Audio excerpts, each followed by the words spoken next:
1909 সালের 27 এপ্রিল, গভীর রাত। ইস্তাম্বুল শহর তখনও ঘুমিয়ে।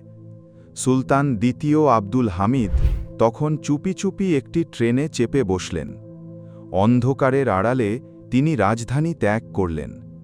তার এই যাত্রার মধ্য দিয়ে প্রায় 600 বছর ধরে চলা বিস্তৃত এক খিলাফতের পতনের সুর বেজে উঠল। এরপর 1922 সালে অটোমান খিলাফতের অবসান হলে মুসলিম রাষ্ট্রে নামমাত্র হলেও রাষ্ট্র পরিচালনায় ধর্মের সম্পর্ক আলাদা হয়ে যায়।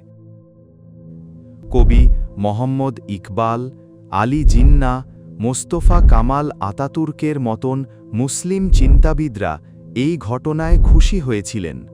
তাদের চোখে এটা ছিল আধুনিকতার জয়। কিন্তু একজন তরুণের হৃদয়ে ঝড় বয়ে গেল। নাম হাসান আল বান্না।